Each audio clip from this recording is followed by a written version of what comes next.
Seruput kopi dulu, Lur. Jadi gini, kunjungan kapal perang Rusia ke Indonesia kali ini nggak bisa dianggap sekadar kunjungan biasa. Ini bukan cuma soal diplomasi atau latihan persahabatan, tapi ada pesan besar di baliknya. Rusia datang sambil jualan kekuatan militernya langsung di depan mata Indonesia.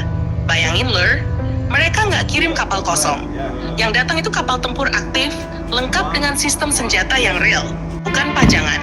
Jadi Indonesia benar-benar dikasih lihat, ini kemampuan asli yang ditawarkan. Dan yang paling jadi sorotan tentu kapal selamnya. Kapal selam ini dikenal sebagai salah satu yang paling senyap di dunia.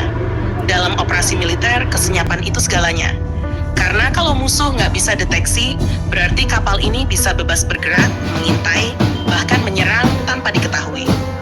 Nah, yang bikin menarik, kapal selam ini bukan cuma bawa torpedo. Dia juga bisa membawa rudal jelajah.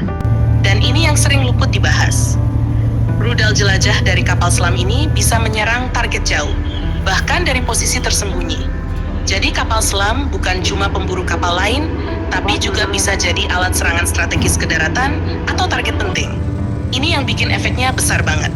Karena Indonesia kalau punya kemampuan ini, artinya kita punya daya pukul jarak jauh tanpa harus terlihat. Selain kapal selam, Rusia juga membawa kapal perang permukaan, dan disinilah kita bisa lihat variasi rudal yang mereka pamerkan. Biasanya kapal seperti ini dilengkapi dengan rudal anti kapal. Fungsi utamanya jelas, menghancurkan kapal musuh dari jarak jauh sebelum lawan sempat mendekat. Rudalnya punya kecepatan tinggi, bahkan ada yang supersonik, jadi waktu reaksi musuh sangat sempit. Lalu ada juga rudal pertahanan udara. Ini penting banget, karena kapal perang modern bukan cuma menyerang, tapi juga harus bertahan dari serangan udara, baik itu pesawat tempur maupun rudal yang datang dari jauh. Sistem ini biasanya terintegrasi dengan radar canggih, yang bisa mendeteksi banyak target sekaligus dan langsung mengunci ancaman yang paling berbahaya. Dan jangan lupa, ada juga sistem anti kapal selam. Ini sering dianggap sepele, padahal justru krusial, karena ancaman terbesar di laut itu sering datang dari bawah permukaan. Jadi kapal harus punya kemampuan mendeteksi dan menghancurkan kapal selam lawan. Biasanya ini dikombinasikan dengan torpedo dan sistem sonar aktif maupun pasif. Jadi, satu kapal itu sebenarnya bisa multiperan, bisa menyerang, bertahan, dan berburu. Nah, sekarang masuk ke bagian yang lebih dalam. Kenapa Rusia bawa semua ini ke Indonesia? Jawabannya simple. Mereka nggak mau cuma bicara, mereka mau nunjukin. Ini strategi yang cerdas, karena dalam dunia militer, melihat langsung jauh lebih meyakinkan daripada sekadar presentasi. Indonesia bisa lihat performa kapal, teknologi, bahkan mungkin simulasi sistem tempurnya. Dan dari situ, Rusia berharap satu hal, Indonesia tertarik untuk beli, atau minimal kerjasama. Tapi bukan cuma jual barang, yang lebih penting adalah tawaran kerjasamanya. Rusia dikenal cukup terbuka dalam hal transfer teknologi dibanding beberapa negara lain.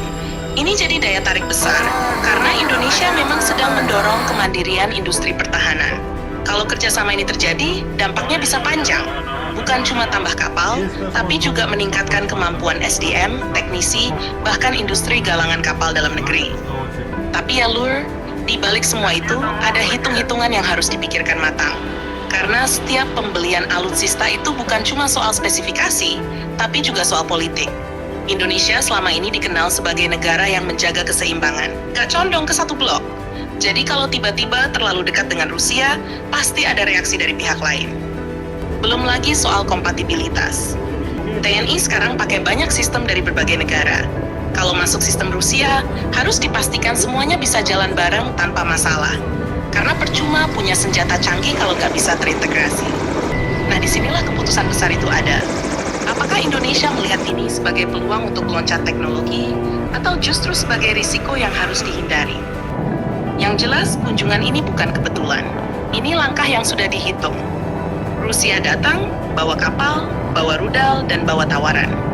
Tinggal sekarang, Indonesia mau ambil atau tidak? Karena kalau diambil dengan strategi yang tepat, ini bisa jadi titik balik kekuatan laut Indonesia. Tapi kalau salah langkah, bisa jadi beban jangka panjang. Jadi menurut kamu, Lur, lebih baik Indonesia ambil teknologi Rusia yang terkenal ganas, atau tetap bermain aman dengan sistem yang sudah ada? Jangan lupa subscribe, like, dan komen di bawah sambil ngopi.